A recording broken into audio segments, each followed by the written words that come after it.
네, 2021 한강몽땅 축제의 한강 책방의 모더레이터를 맡게 된 아나운서 정용실입니다. 어제 이어서 계속 뵙게 됐습니다. 반갑습니다. 한강몽땅 축제는 2013년에 시작이 됐는데 벌써 9년째가 됐고요. 그동안에 이 한강에 숨어있는 그런 매력들을 찾아서 여러분들에게 휴식과 즐거움도 드리고 또 한강을 이 도심의 대표적인 피서지로 그렇게 만든 그런 축제입니다. 지난해에는 이 코로나19 때문에 아예 축제 자체를 열지 못했었는데요. 올해는 그래도 한강의 이 가을 정취를 조금이라도 축제를 통해서 여러분들께 전해드리고자 온라인 축제 형태로 만들어서 어디서든 누구나 참여할 수 있는 기회의 문을 좀 열어봤습니다. 저희는 지금 이제 한강이 아주 쭉 다 보이는 광진교 다리 위에 있는 광진교 8번가라는 수상 공연장에 지금 나와 있습니다. 여기에서 여러분들을 만나고 있는데요. 지금 이제 해가 져서 저희 앞에 보이는 한강은 깜깜해졌습니다. 또 더구나 비가 내리니까 빨리 어둠이 찾아왔고요. 별빛처럼 불빛들만이 차량과 아파트의 불빛들만이 지금 보이고 있습니다. 광진교를 한번 걸으시다가 이곳을 한번 들러보시면 좋겠다 하는 그런 생각이 들 정도로 한강이 다 보이는 아주 좋은 위치에 자리하고 있고요. 오늘 오후에 비 소식이 시작이 됐는데 그냥 부슬부슬 내리다가 지금 조금 전부터 비가 좀 많이 내리고 있습니다. 사실 비가 오는 날에는 따뜻한 방바닥에 배를 붙이고 오늘은 여러분들은 줌 화면을 통해서 시를 이렇게 읽어보시고 들어보시고 하시는 것도 참 좋지 않을까. 오늘 정말 시 얘기하기에 적합한 날씨가 아닌가 하는 생각이 들면서요. 오늘 좋은 시간이 되지 않을까 기대가 됩니다. 자, 그러면 오늘 가장 많은 분들이 지역도 다양하고 연령도 다양하게 참여를 해주셨다고 하는데 다 들어오셨는지 모르겠네요. 이 인기 폭발의 주인공 과연 박지웅 작가님 여러분 앞에 인사드리겠습니다. 어서 오십시오. 예, 안녕하십니까, 박지웅입니다. 네, 반갑습니다.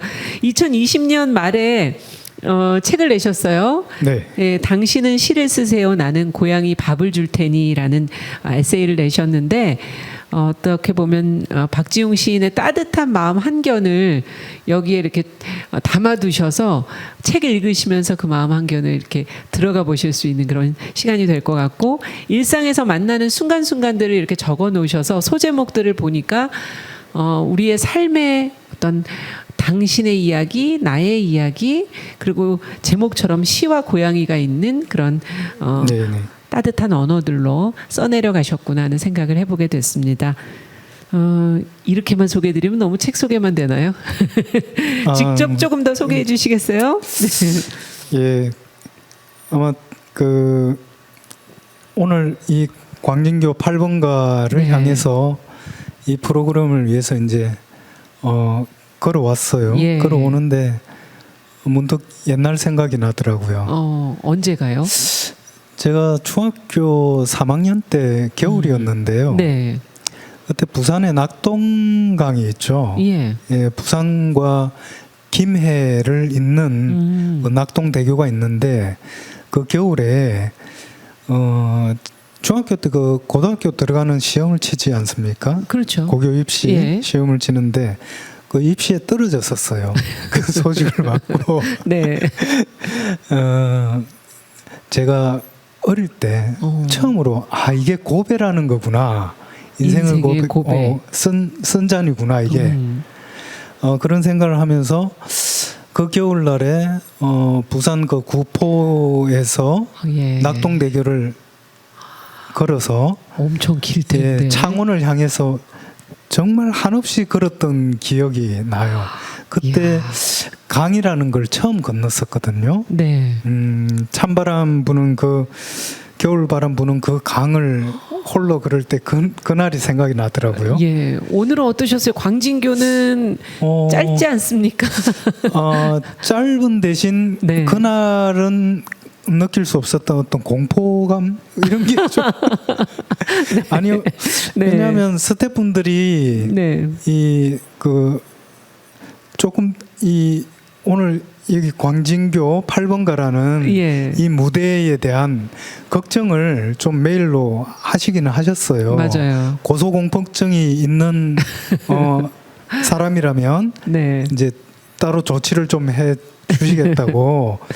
그래서 뭐 별스럽지 않게 메일을 읽고 넘겼는데 오늘 걸어와서 이렇게 무대에 서 보니까 네. 무대 자체도 지금 조금 떠 있는 거예요, 저희가 예, 지금. 강 위에 떠 있는 거예요. 예. 그리고 바닥이 유리로 되어 있어요. 일부분이. 그래서 한강물이 보입니다. 네, 한강물이 보입니다. 여러분들은 네. 모르겠지만 그래서 오늘 출연료에 네. 이 생명수당이 좀 포함이 된 거 아닌가 그런 생각을 좀 하고 있습니다. 네. 그리고 말씀하신 것처럼 제가 작년 10월 달에 이 책을 산문집을 냈었는데요. 예. 고민을 좀 많이 했었습니다. 그 시집 제목도 늘 고민이고 산문집 제목도 늘 그렇죠. 예, 고민이죠. 그래서 이 산문집 고민을 좀 하다가 곁지기가 한 말이 그대로 제목이 되었거든요. 아. 그래서 당신은 시를 쓰세요. 나는 고양이 밥을 줄 테니. 아. 이것은 이제 곁지기가 나에게 한 말이기도 하지만 예. 제가 또 독자분들에게 이 책을 읽는 분들에게 좀 하고 싶은 말이 아닌가. 아. 예. 당신들도 시를 쓰세요.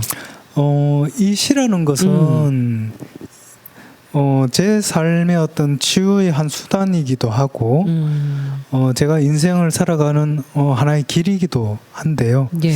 시라는 것은 어쨌든 제가 생각하기엔 물질적인 것을 정신적으로 바꾸는 내면화시키는 네. 그런 수단이었다고 생각을 해요. 그래서 현대 문명 그리고 이 도시에서 살아가는 사람들에게 뭔가 이 물질적인 가치도 중요하지만 정신적인 가치로 좀 바꾸어 볼 수 있는 부분들도 분명히 필요하다.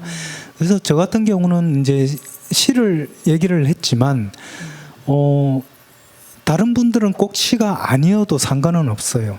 시적인 무언가, 그러니까 물질적인 무언가를 정신적인 것으로 치환할 수 있는 무언가라면 그것을 상징적으로 저는 시라고 표현했고, 또 다른 분들은 뭐 그것이 시가 아니라도 뭐 독서도 되고요, 네. 산책도 될 테고, 그리고 뭐 이웃을 위해서 뭔가가 특별한 일을 선행을 되고. 하면 그것도 역시 물질적인 것을 정신적으로 바꾸는 그런 작업이 아닌가 그렇게 생각을 해요. 그래서 네. 이 고양이와 시는 다소 구체적인 것이라기보다는 상징적인 네. 의미로 쓰여 있다, 이렇게 보시면 좋을 것 같습니다. 네. 네. 자, 지금 뭐 코로나 시대에 더구나 물질 만능주의, 경제적으로도 여러 가지 어려움도 있고 고민도 많으신 그런 순간들에 놓여 있으실 텐데, 오늘 한 시간만큼은 좀 마음 편히 마음을 좀 위로받으실 수 있는 그런 시간이 됐으면 좋겠습니다. 오늘 참가자분들에게 전하는 이야기 과연 어떤 이야기일까 기대가 되고요. 네. 제목을 시와 당신의 이야기라고 이렇게 정해 주셨어요. 예, 그렇습니다. 그러면 저희는 박수를 한번 청해 듣겠습니다. 소리는 들리지 않지만 여러분들의 마음의 박수 보내주십시오. 네, 고맙습니다. 박수를 받았으니까 박수값을 해드려야 되는데요. 내심 걱정이 큽니다. 왜냐하면 저는 전문적으로 강의를 하는 사람이 아니고, 제가 잘하는 건 그저 시 쓰고 글 쓰고 뭐 고양이 밥 주고 이런 거밖에 없는 사람이라서요. 여러분들에게 기대에 못 미칠 수도 있다. 그렇지만 오늘 그 프로그램의 제목처럼 시와 당신의 이야기가 될 것 같아요. 시는 제가 중학교 때부터 썼던 겁니다. 그리고 당신은 제가 만난 최초의 당신에 대한 이야기부터 시작을 좀 해볼까 합니다. 먼저 시를 어떻게 시작했느냐 하는 부분부터 좀 출발을 해야 될 것 같아요. 저는 중학교 때 시를 만나게 되었죠. 윌리엄 워즈워드라든지 예이츠라든지 하는 외국 시인들의 시를 연습장에 프린트되어 있는 것, 그리고 책받침에 프린트되어 있는 시들을 보면서 시를 만나게 되었죠. 그 당시에 저는 부산에서 이제 나고 자랐는데요. 부산에 이제 그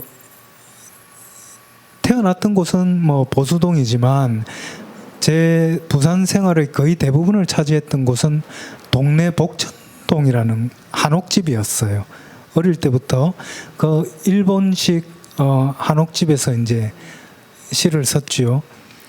근데 시를 쓰게 된 계기는 역시 시를 읽었을 때 왔던 저의 어떤 카타르시스, 또 어떤 치유의 효과, 그리고 시가 사람들 마음 속에서 일으켜주는 어떤 아름다운 이미지들이 저희 마음을 사로잡았던 것 같아요. 그러면서 이제 시에 빠져들기 시작을 했었죠. 그리고 시를 처음에 저는 뭐 무엇이 시인지도 잘 모르면서도 그냥 뭔가 손이 가는 대로 마음이 가는 대로 아름다운 것들을 꾸며내면 되지 않을까 해서 연습장에도 써보고 또 뭐 백지에도 써보고 또 일기장에도 몰래 써서 그렇게 간직을 했던 기억이 많이 납니다. 그러면서 결정적으로 시라는 것에 눈을 좀 뜬 계기가 있었는데요.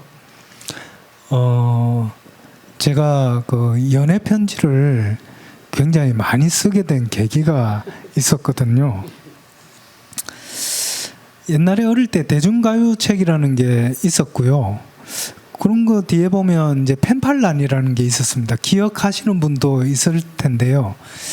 그 펜팔란에다 제가 펜팔 신청을 했었어요. 그러니까 한 두어 달 뒤부터 저한테 수많은 편지들이 전국 각지에서 쏟아지기 시작한 거죠.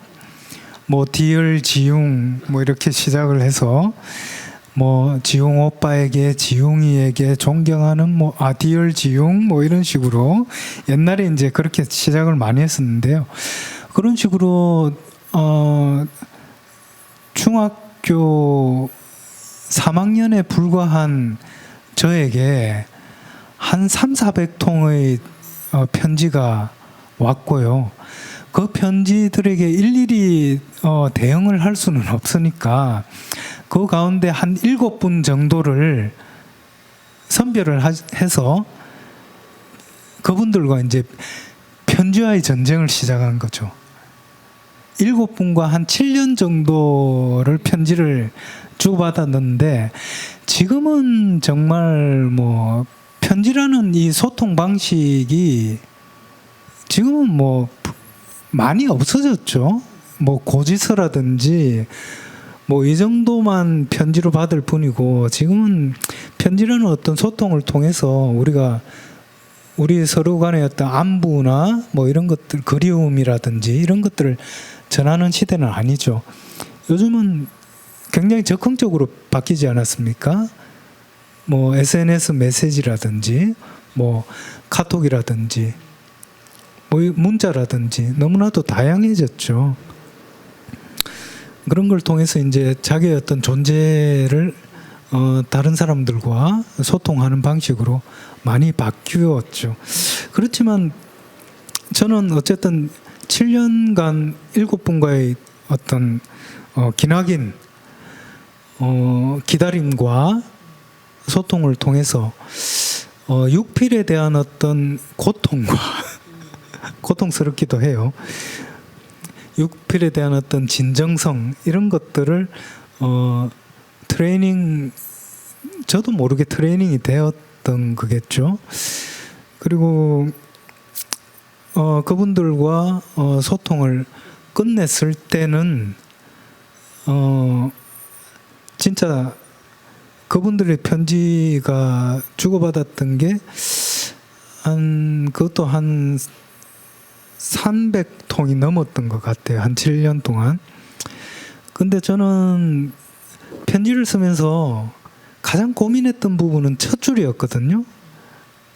안부 인사가 가장 고민이었는데 그 7분들에게 매번 다른 안부 인사를 했던 기억이 나요. 그것 때문에 가장 고통스러웠지 않을까 그런 생각이 드는데요.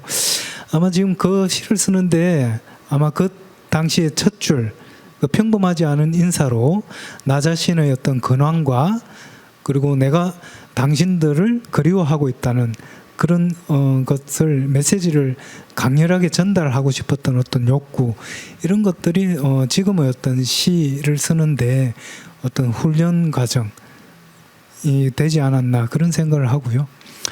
결국은 제가 그분들하고 소통을 끊게 된 계기는 있습니다.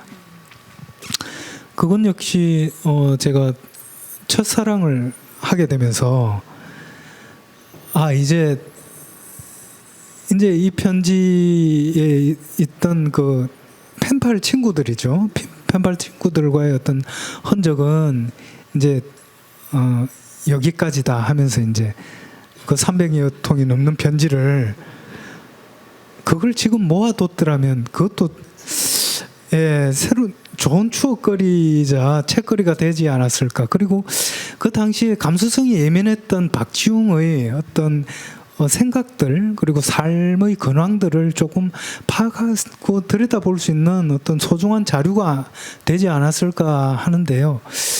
첫사랑을 하면서 그걸 쓰레기통에 다 버렸어요. 지금 생각하면 굉장히 좀 모질지 않았나. 어쨌든 그렇게 시작한 첫사랑을 10년 동안 했었고요. 그 10년간의 어떤 사랑을 통해서 시가 깊어졌다 나름대로 그런 생각을 합니다. 그래서 지금 우리가 이 코로나 시대를 살아가면서 이렇게 생각해 보면 잃어버린 것이 있다. 저는 뭐 그 잃어버린 것을 그냥 거대한 무언가가 아니고요.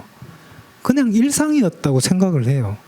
일상이었다고 생각을 하고 우스갯소리로 제 아는 지인이 그러더라고요.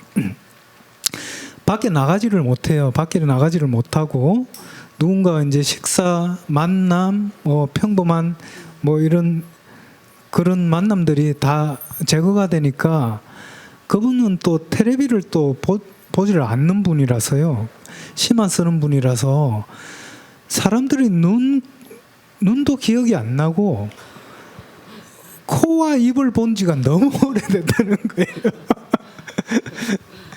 아무래도 마스크를 끼고 생활을 하고 밖에를 나가고 장을 보고 그 정도가 그분의 생활이 다니까 정말 혼자 사는 분이니까 특히 누군가의 코와 입을 들여다볼 기회가 없는 거죠. 그만큼 일상 속에서 당연히 있어왔고 누려왔던 일상 가치가 너무나도 그분한테는 특별한 지점이 되어버렸다는 거죠.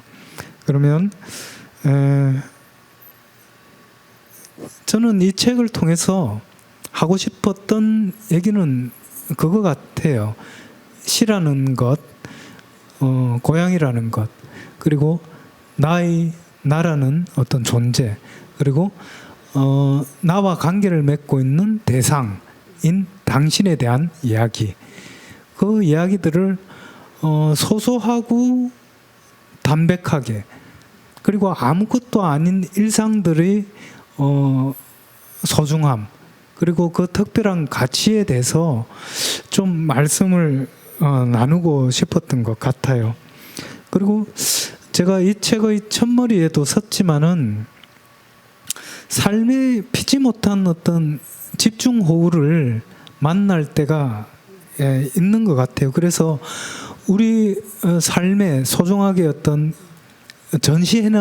전시해놓았던 나의 일상들이 갑작스러운 어떤 범람에 의해서 침수되고 그 호흡 피해를 입을 수밖에 없는데요. 저 오늘 광진교를 걸어오면서 그 생각도 잠깐 했더랬습니다. 뭐냐면 지금은 한강이 범람한다는 이야기를 뉴스를 듣지를 못하죠, 거의. 예. 물론 이제 작년에도 범람 소식을 잠깐 듣기는 했었습니다. 강남 일대라든지 뭐 이런 부분, 이제 아주 지대가 낮은 부분 잠깐 이제 범람했다는 피해 소식을 뉴스를 통해서 들었는데, 그래도 예전보다는 그 피해가 최소화됐다고는 생각을 해요. 그래서 이 피해를 취소하는 방법이 저는 두 가지라고 생각을 하는데요. 지금 현재 그 제방을 건설하는 방법이 있는 것 같아요. 그리고 한 가지는 마음의 어떤 그 범람을 견딜 수 있는 넓이, 그 넓이를 만드는 어떤 인문학적인 어떤 소양이라든지 아니면 나의 어떤 그 가치, 삶의 어떤 방식을 좀 다변화시키고 이런 걸 통해서 내 삶의 어떤 거처, 그리고 내 삶의 틀을 넓혀놓는 방식, 이런 것이 필요하지 않는가, 이런 생각을 했고요. 그런데 이 삶의 방식을, 그리고 삶의 거처를 넓히는 것은 혼자만으로는 절대 불가능한 일 같다는 생각을 합니다. 나와 당신의 어떤 품이 합쳐져야지 가능한 이야기가 아닐까, 그런 생각을 해요. 그래서 마음의 양안에 튼튼한 제방을 쌓는 것도 중요하지만, 나와 당신의 품이 합쳐짐으로써 그 습지를, 그 범람을 견딜 수 있는 습지, 그 틀을 좀 넓혀 놓는 그런 것들이 필요하다. 그런 것들을 저는 시와, 그러니까 상징적인 이야기입니다. 시와 고양이와 나와 당신이, 이 네 개의 요소가 합쳐지면 가능하지 않나, 그런 생각을 합니다. 잠깐 나와 당신에 대한 이야기를 조금 더 이어가자면요. 저는 나와 가장 최초에 관계를 맺었던 어머니에 대한 이야기를 좀 해보고 싶습니다. 잠깐만. 예, 그 사진 좀 올려주시겠습니까? 사진을 한번 보시죠. 예, 제 어머니고요. 지금 사진상으로서 보이는 왼쪽에 있는 꼬맹이, 방바닥에 앉아 있는 꼬맹이가 접니다. 그리고 제 어머니가 그 왼팔로 품에 안고 있는 갓난아이가 막내고요. 그다음에 이제 얼굴을 보이고 있는 그 대야에 앉아 있는 친구가 제 바로 밑에 여동생, 지금 제주도에서 시집가서 살고 있는데 여동생이고요. 저 장면은 1974년쯤으로 제가 기억을 합니다. 제가 5살쯤이었던 거고요. 부산 보수동이라는 곳이 있습니다. 지금은 헌책방 골목으로 많이 유명한 곳이죠. 그리고 용두산이 있는, 여기 남산타워가 서울에 있지만 부산에도 부산타워가 있거든요. 예, 용두산 공원이 있는 그 동네인데, 아마 이때 저 어머니가 막내를 이렇게 시키고 있는 이 장면, 이 사진인데요. 저와는 어쨌든 최초로 관계를 맺은 분이죠.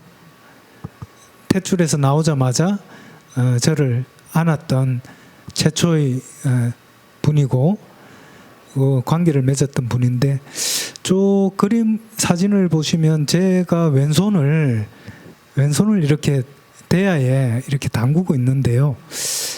저때 그 아이를 목욕을 시키고 있던 그 모욕물의 어떤 따스한 온기가 제 왼손에 지금도 아직 남아 있는 듯한, 실제로 이렇게 만지면 따뜻한 기억이 지금도 납니다.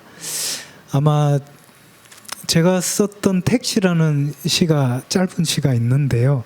한번 화면에 나오네요.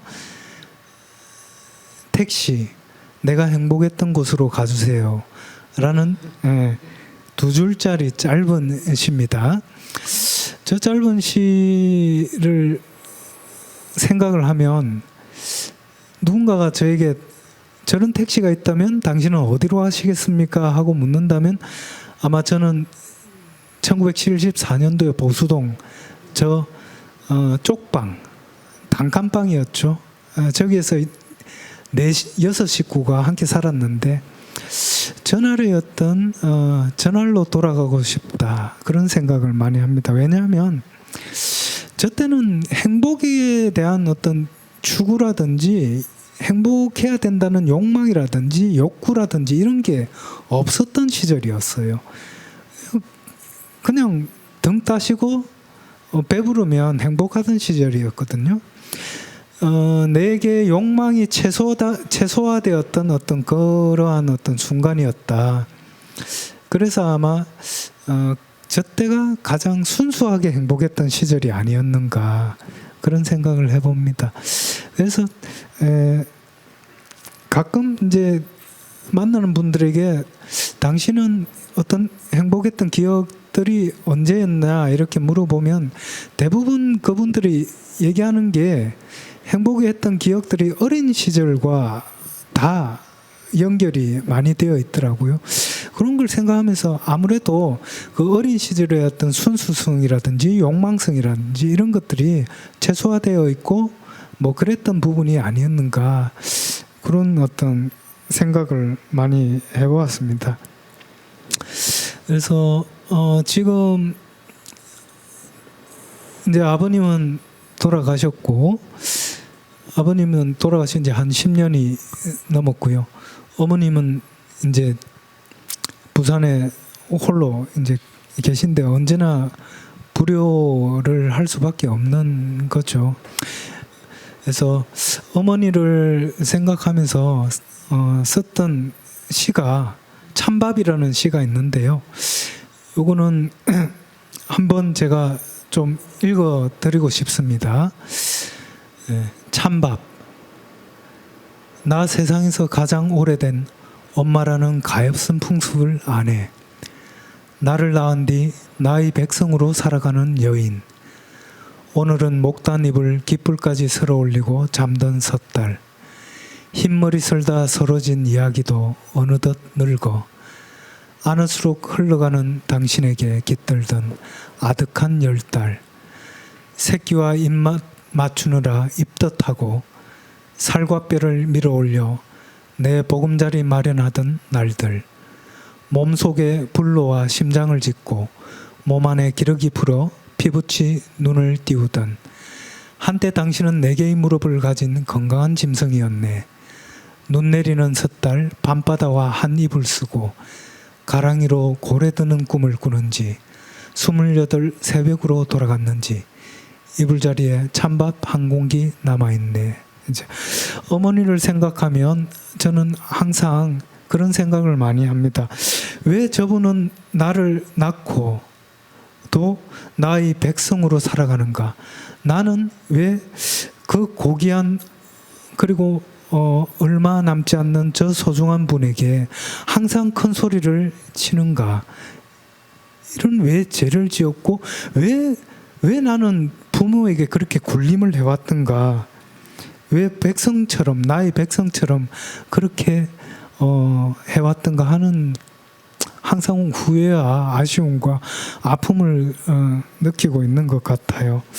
그래서 저는 시와 당신의 이야기를 통해서 가장 먼저 그리고 가장 오랫동안 그리고 하고 싶었던 이야기는 어머니에 대한 이야기였던 것 같아요.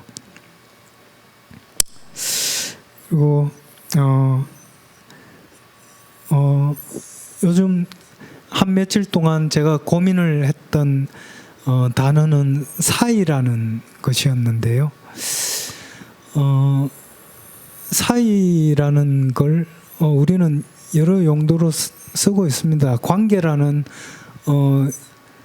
부분에서 많이 쓰고 있죠. 그러니까 관용구로 뭐 사이가 멀어졌다거나 사이가 가까워졌다든가 뭐 사이가 좋아졌다든지 사이가 나빠졌다 이런 얘기를 많이 하고 있는데요. 근데 이 사이라는 것은 저에게 생각할 부분을 좀 많이 던져줬던 것 같아요. 정현종 시인의 섬이라는 시가 있죠. 짧은 시를 잠깐 얘기를 드리면은 사람들 사이에 섬이 있다. 그 섬에 가고 싶다라는 짧은 시인데요. 그 섬에서 사람들 사이에 있는 섬이라는 것이 무엇일까? 저는 그리움이라고 생각을 많이 했었습니다. 그리움. 그래서 이 그리움의 발상지가 아니겠는가? 왜냐하면 사람과 사람의 관계를 이어주는 어떤 공간이거든요. 가상의 공간인데 이 가상의 공간에서 형성된 것은 관계라는 것이고 그 관계가 구체화된 것이 이 시에서는 섬이다. 그런 생각을 많이 했습니다. 예, 그래서 제 시에 이 책에 쓰여 있는 수많은 어떤 이야기들은 섬에 관한 이야기이기도 하다. 그렇게 생각을 하고 있습니다. 예. 짧지만 요것으로서 잠깐 이야기를 마치도록 하겠습니다. 너무 아쉽네요. 얘기가 처음에 박지웅 시인께서 나는 말을 못해요. 이렇게 겸손하게 시작하셨지만 얘기에 쏙쏙 빨려들게 하는 재주가 있으신 것 같아요. 지금 얘기를 듣다 보니 다음 얘기도 궁금하고 그 다음 얘기도 사실 궁금한데 섬에서 얘기가 끝나버렸단 말이에요. 조금만 좀 더 얘기를 듣고 싶어요. 지금 아직 안 하신 얘기가 고양이도 있고요. 예, 섬이라는 것에 대해서 조금 더 설명이 좀 더 필요하지 않을까 하는 생각이 들어요. 예, 그렇습니다. 예. 저랑 얘기하듯이 또 더 하면 되죠. 예, 제가 궁금해서 못 넘어가겠네요. 그래서 저는 이 섬이라는 곳, 사람들 사이에 형성돼 있는 섬에 무엇이 있을까라는 생각을 했었고요. 그 섬에는 가장 어떤 지분을 크게 가지고 있는 것이 그리움이다라는 생각을 했어요. 그리고 그리움을 우리가 표현하는 방식에 대해서도 얘기 안 해볼 수가 없죠. 어떻게 표현하죠, 저희가? 어떻게 그리움을 우리는 지켜왔던가, 그리고 그 그리움을 어떻게 이겨왔던가, 그런 이야기를 조금 더 하고 싶습니다. 네. 그래서 저는 굉장히 그리움이 좀 더 다른 분보다 많다고 생각하지는 않아요. 시인이긴 하지만 저보다도 더 많은 그리움을 보물같이 쏟아지는 그리움을 견디고 살아가는 분들이 너무너무 많으세요. 이 사회의 시스템 또는 어떤 우리의 어떤 불우한 역사 그런 것 어떤 사회와 역사 우리 그 제도들이 만들어낸 아픔들이 또 많이 있을 것 같고요.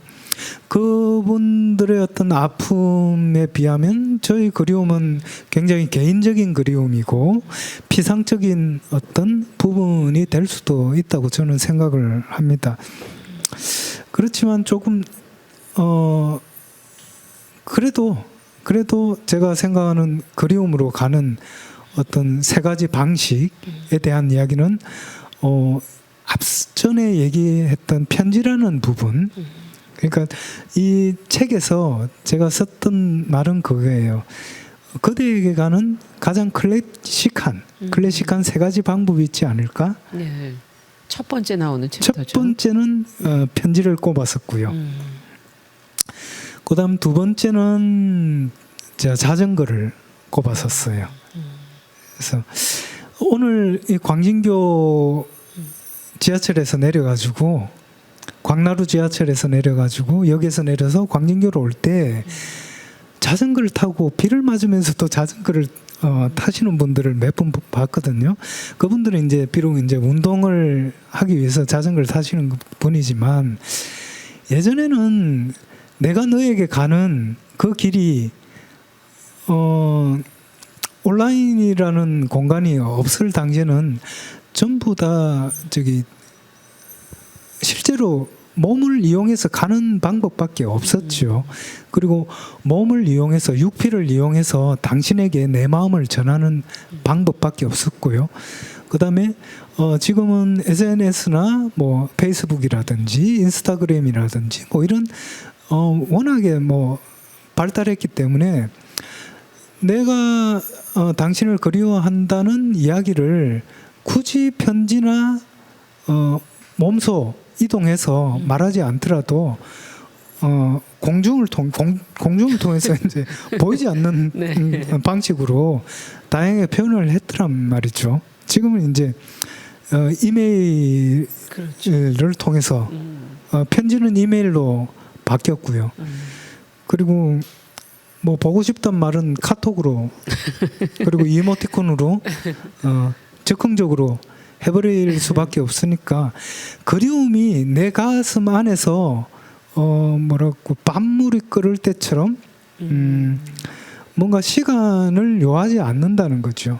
그래서 빠르게 그리움이 형성이 되고 빠르게 그 그리움이 어떻게 보면 사라져 버리는 그런 조금 방식이 그러니까 시간과 공간이 어느 정도 필요했던 그리움의 어떤 방식이었다면 지금은 그런 것들이 다 바뀌어버려서 사람과 사람 사이에 있는 그 섬으로 너무 쉽게 이동하고 너무 쉽게 그 섬에서 빠져나오는 그런 게 조금 안타깝다. 그래서 사랑 좀 천천히 하고 더 뜨겁게 하고 더 오랫동안 좀 천천히 뚝배기처럼 그렇게 사랑도 그리움도 심지어 이별도 저는 그렇게 하면 좋겠다. 그런 것들이 우리의 삶을 우리의 관계를 좀 더 끈적하고 풍요롭게 또 풍성하게 만드는 요소가 되지 않는가 이런 생각을 하고 있습니다. 마지막 한 가지는 더 얘기해 주셔야 되는데 그리움의 세 가지 방식. 예. 그다음에 이제 공중전화인데요. 이 공중전화는 그렇습니다. 지금은 핸드폰을 통해서 무선을 통해서 우리가 이제 모든 소통을 이야기를 하고 있는데요. 그때는 동전을 준비를 해야만 가능했었죠. 그래서 내가 너에게 얘기를 하고 내 목소리를 전하고 너의 목소리를 듣는 이 과정도 저는 이 동전이라는 좀 더 클래식한 방법 그런 것들이 좀 준비되어야 한다. 그리고 공중전화기는 내 바로 옆에 있던 건 아니었어요. 그렇죠. 항상 찾아갔어야 되는 방식이었거든요. 그래서 내가 너에게 전화를 걸기 위해서 내가 공중전화기를 찾아가는 그 과정 그 설레었던 과정, 예, 그것들이 좀 필요했었다. 그리고 그런 것들이 좀 더 지금 우리 삶을 좀 더 다양하고 풍요롭게 하는 그 만남의 부분에서 그런 요소가 아니겠는가 하는 생각을 합니다. 유선이라는 거, 네. 중요한 것, 유선이라는 것, 그리고 육필이라는 것, 예. 그리고 내가 내 발을 엔진으로 삼아서 페달을 밟아야지 너에게 갈 수 있었던 그 자전거라는 소통 방식 이런 것들이 좀 소중했다. 그래서 이제 육성과 육필이 사라진 시대를 우리가 살아가고 있다. 그런 어떤 문제의식을 좀 가지고 우리 관계들을 좀 새롭게 들여다보는 그런 어떤 우리 내면의 어떤 뭐 힘이 다양성이 필요하지 않을까 그런 생각을 합니다. 그리고 며칠 전에 네. 제가 고양이에 대한 이야기도 제가 안 할 수가 없었어요. 그렇죠. 마무리를 그걸로 예, 해주시죠. 좀 예. 해야 될 것 같아요. 제가 아침마다 곁치기 하고 고양이 사료를 이렇게 챙기거든요. 근데 제가 챙긴 지는 꽤 오래됐죠. 서울의 연남동에 살 때부터 이제 제가 혼자서 캣데디라고 표현을 해야 되겠죠. 캣맘, 캣데디. 예, 캣맘, 캣데디. 그래서 이제 사료를 이제 여기저기 이제 눈치를 보면서 놓아주는데요. 그 사료들은 사실은 고양이도 많이 먹지만 비둘기나 날아가는 새들이 또 많이 먹어요. 예, 그래서 예, 고양이들이 안전하게 사료를 비에 젖지 않은 사료를 좀 먹을 수 있도록 이제 고양이 집을 마련하기도 하고 그렇게 하거든요. 그래서 아파트에서 가장 구석진 곳에 이번에 한 3년 전에 그러니까 고양이 사료 놓을 수 있는 그것을 마련을 했었는데요. 며칠 전에 너무 가슴 아픈 일이 있어가지고 그 하필 그 가장 구석진 곳에 네. 누군가가 그 사료통 앞에다가 가시가 가득한 선인장을 심어 놓으셨더라고요. 어머나. 그래서 그것은 아파트에서 가장 구석진 곳이라서 사람들이 다니지 않는 곳이거든요. 예. 거의 유일한 곳인데 왜 하필 고양이 집 앞에 그 큰 선인장을 심어 놓으셨을까? 그래서 너무너무 놀랬고 사실은 이제 속이 많이 끓었었죠. 그렇겠는데요. 그리고 그 선인장을 일부 이제 심으면서 필요 없는 가시 부분 이런 부분들을 잘라 가지고 고양이 집 안에다가 넣어 놓으셨더라고요. 그리고 사료에는 흙을 많이 뿌려 놓으셨더라고요.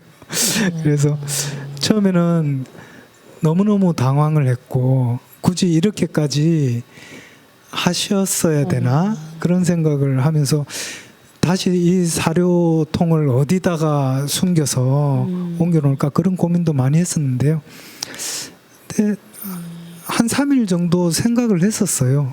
근데 그분의 일을 했다고 결론을 내렸습니다.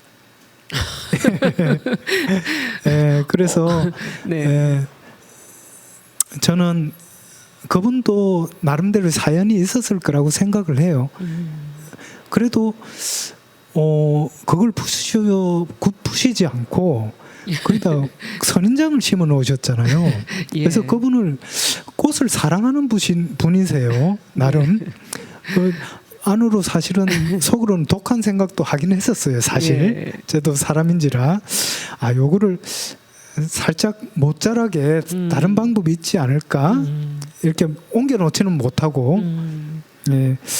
그렇게 하다가 우리가 좀 힘들고 가시에 찔린지언정 최대한 피해서 최대한 수그려서 불편하더라도 그 선인장도 살리고 또 우리는 우리의 할 일을 하자 그렇게 결론을 내렸습니다. 그래서 고양이를 사랑한다고 꽃을 죽일 수는 없잖아요. 그렇죠. 그렇게 결론을 내렸고요. 그래서 저는 이제 길거리에 있는 가장 힘없는 존재들에 대한 인식을 우리가 좀 하면 좋겠다. 외국에는 오히려 그것을 적극적으로 장려를 하는 편이거든요.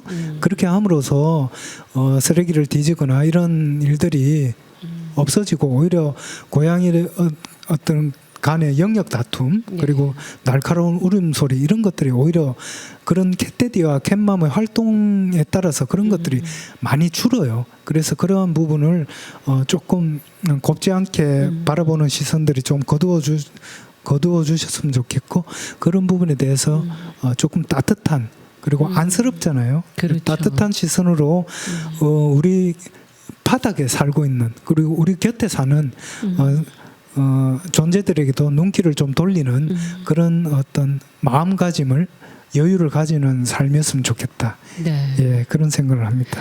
저 오늘 정말 긴 시간 동안에 이제 이야기로 쭉 풀어주셔서 에세이를 읽듯이 저희가 쭉 이야기를 들었는데 시라는 게 왜 필요한지, 우리가 시를 안 읽으면서 우리가 어떤 속도와 어떤 삶의 방식을 갖게 됐는지, 뭐 이런 것들을 지금 박지웅 시인의 말씀을 들으면서 조금 저희가 느낄 수 있었던 것 같고요. 지금 젊은 분들도 굉장히 많으신데 아까 얘기해 주신 그 섬에 관한 이야기, 그리움에 관한 이야기, 우리 삶의 그 어떤 속도에 관한 이야기, 이런 것들을 저분들은 경험을 안 해보셨을 텐데 어떻게 느끼셨을까, 뭐 여러 가지 생각이 들었습니다. 그래서 직접 지금 줌으로 강의 들으신 분들의 또 질문도 조금 받아봤으면 좋겠어요. 그래서 질문을 신청해 주시면 직접 하실 분들은 거기에 마이크를 켜시고 오디오를 켜시고 직접 해주셔도 좋겠고요.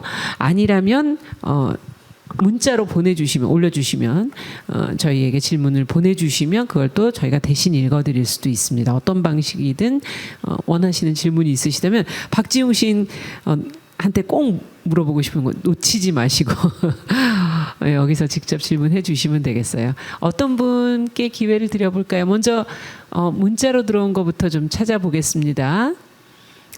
최영수님께서 보내주신 질문인데요. 작가님의 시 중에서 가장 애착 가는 시가 어떤 시일지, 본인이 쓴 시 중에. 제가 쓴 시 중에서 특별히 애착 가는 시는 인연이라는 시를 좋아해요. 네. 근데 이 인연이라는 시는요. 쓰게 된 계기가 제가 사귈 때, 곁치기를 사귈 때 이야기예요. 그래서 그쪽에서 이제 농담 삼아 시를 한 편 써주세요. 네, 시제를 주셨어요. 연인이라는. 근데 바꿔서 쓰셨네요. 인연으로. 그것을 이제 인연이라는 걸로 바꾸어 썼고요. 그래서 그 제목 옆에 보면 한자로 인연이라고 되어 있습니다. 그래서 그 연인을 인연으로 바꾸어서, 인연이라는 우리가 살면서 사람 간에 맺게 되는 그 인연과, 그리고 연인에 대한 한자, 그걸 합쳐서 새롭게 좀 만들어 봤었죠.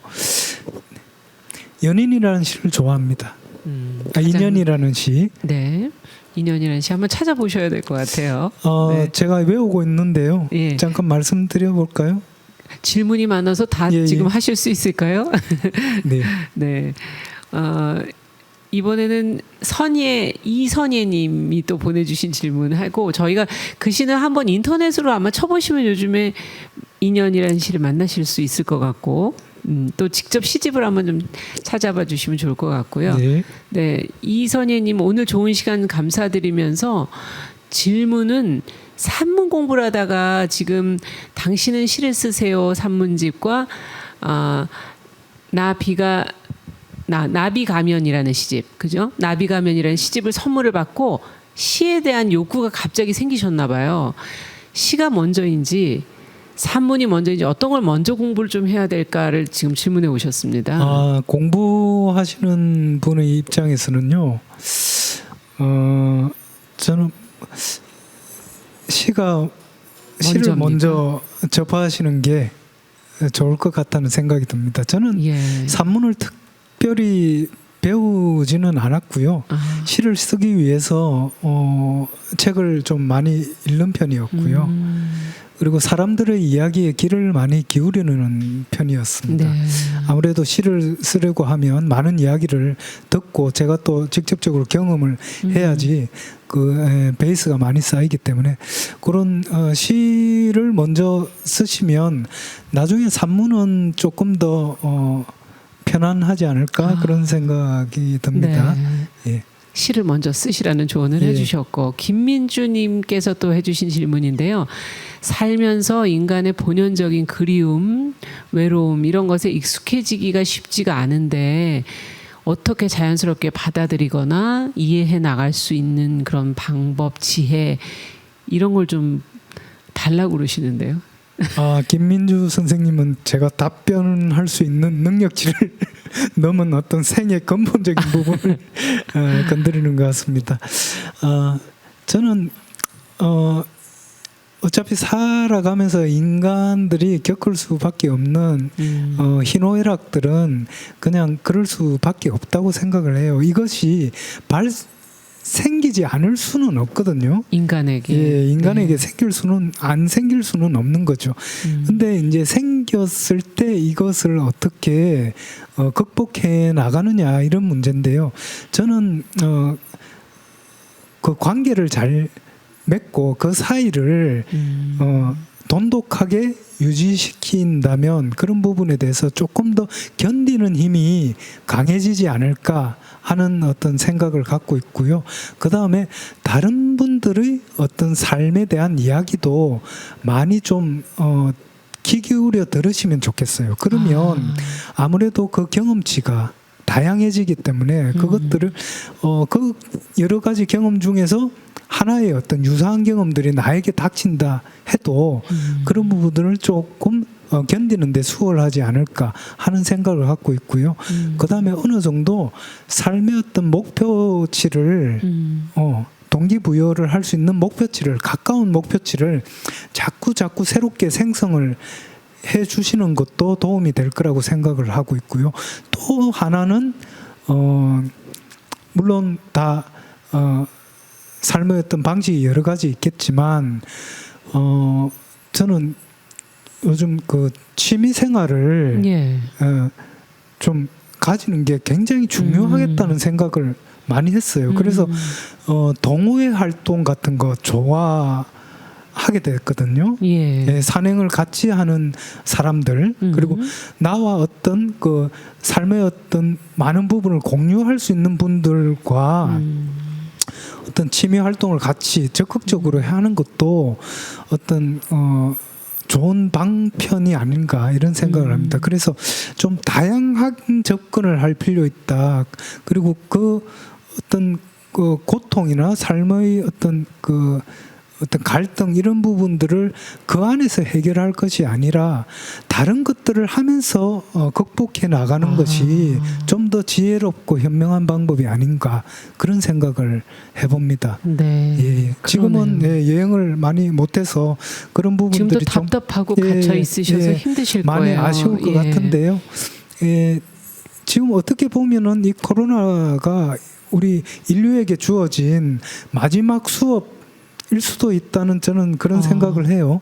그래서 이런 수업 시간을 어떻게 알차고 충실하게 의미 깊게 우리 자신을 들여다보면서 보낼 것인가 이런 부분들을 좀 생각하다 보면 아무래도 어느 날 어느 순간 내가 가진 어떤 고민이나 괴로운 지점에서 좀 벗어나 있지 않을까 이런 생각을 해봅니다. 네.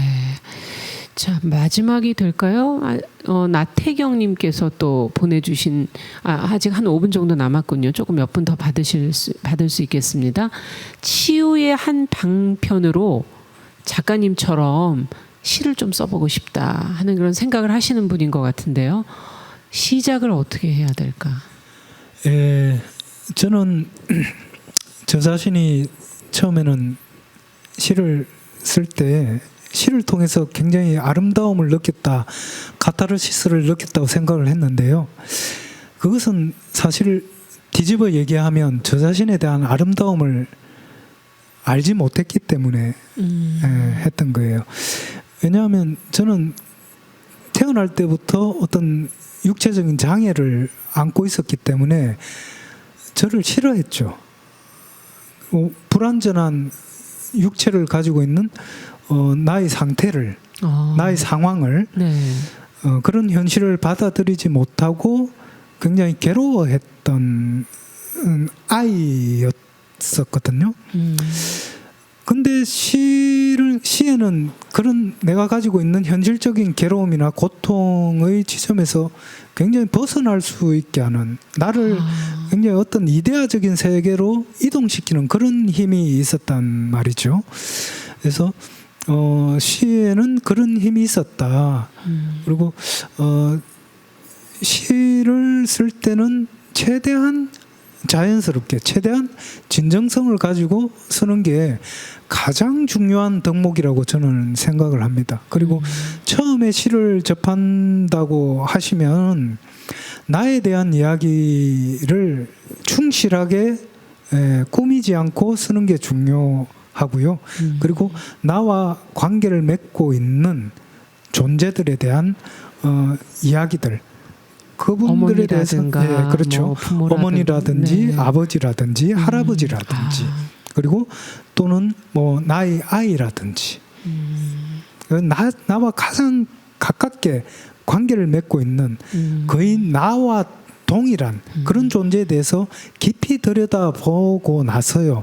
그러한 두 단계를 거쳐서 그 다음에 나와 타인, 그러니까 나와 이웃, 나와 사회적 관계를 맺고 있는 타인들, 그리고 나와 국가, 나와 세계, 이런 방식으로 점점 더 그 범위를 확대해 나가시면 좋을 것 같습니다. 네. 처음에는 나에 대해서 솔직하게, 수사, 아름다움 이런 것들은 뭐 시의 본연이 아니기 때문에 그런 것들은 깡그리 무시하셔도 좋고요. 마치 솔직하게. 일기를 쓰듯이 진정성을 가지고, 그것도 사실은 어려울 것 같긴 하네요. 나 그게 자신을- 가장 어렵죠. 왜냐하면 시를 쓰게 되면 아무래도 시가 외부로 노출된다, 이렇게 기록화된다, 이런 생각 때문에 의식하게 되죠. 의식하기 때문에 굉장히 꾸미게 되거든요. 그래서 이제 치장을 하고 미사여구를 쓰게 되는데, 그런 것들은 시를 쓰는데 가장 방해가 되는 요소다. 그렇게 생각을 하시면 됩니다. 가장 요즘, 그리고 또 많은 글도 그렇고 시도 그렇고 문어체에서 구어체로 많이 예. 바뀌었습니다. 그래서 조금 더 시에 대한 접근이 좀 더 편안할 거라고 생각을 해요. 진정성을 가지고 자기 자신들에게, 자신에게 정말 빨가벗 쓸 수 있잖아요. 나 자신에 대해서는. 근데 그걸 못하니까 못하니까 어려운 그게 일이죠. 어려운 일이거든요. 네. 사실 정말 웃긴 게 일기장에서도 거짓말을 많이 해요. 왜냐하면 그 누군가가 내 일기장을 들여다 볼 거라는 그것을 전제를 하고 있기 때문에 굉장히 미사여구를 많이 쓰거든요. 네, 그거보다 솔직한. 그거보다 더 솔직하게 쓰셔야 된다. 어려운 숙제를 주셨습니다. 시작이 사실 쉽진 않겠는데 오늘 말씀을 들으면서 아마 어떤 분께서도 지금 질문이 너무 많아서 저희가 다 답변을 시간 관계상 다 드리지 못하는 점 다시 한번 양해의 말씀을 드리고요. 추가 질문은 한강몽땅 페이스북에 남겨주시면 어떻게든 저희가 박지웅 시인님한테 답변을 받아갖고 그 답변을 충분하게 저희가 해드리도록 노력하겠습니다. 예, 저도 충실히 따르도록 하겠습니다. 네. 근데 오늘 앞서도 어떤 분께서 잠시 얘기하셨지만 참 수업이 인상적입니다라는 얘기처럼 어떤 커다란 얘기와 커다란 의미를 또 그리고 저희가 너무나 그것이 중요한 것이라고 따지는 것들이 아닌 이야기를 자분자분 해주시지만 그 안에 우리의 삶의 정말 진짜는 거기에 있는 거 아닌가 하는 그런 생각도 조금 들었고요. 정말 행복하려면 욕망도 아까 최소화해야 거기서부터 우리의 삶이 또 꾸려지는 거 아닌가. 그리움이라든지 외로움이라든지 우리가 막연하게 갖고 있었던 모든 것들에 대해서 우리 삶에 살아가는 것에 있어서 소중한 것들을 소소하다고 얘기하셨지만 너무나 강하게 저희한테 인상을 주셨던 것 같습니다. 짧았던 시들도 인상적이었던 시도 있고요. 그 사진 한 장까지도 강렬하게 저희한테 기억에 남는 것 같아서 오늘 아주 좋은 시간이었고 여러분들도 다 못한 이야기는 페이스북 한강몽땅 페이스북으로 남겨주시면 박지웅 시인과 함께 계속 이야기를 나누실 수 있을 것 같습니다. 자, 광진교 8번가에서 온라인 북토크 콘서트 한강 책방 이렇게 시간이 모자라서 끝나 보기는 또 처음이네요. 네. 네, 저도 좀 아쉬운 부분이 많은 것 같습니다. 네, 다른 페이스북에서 또 조금 더 예. 소통해 주시고요. 저희 한강 몽땅 축제 한강 책방 박지웅 작가님 그리고 참가해 주신 여러분들 모든 분들께 감사드립니다. 남은 저녁 시간 즐겁게 보내시고 저도 좋은 시간이었습니다. 감사합니다. 감사합니다. 감사합니다. 예, 좋은 하루 되세요.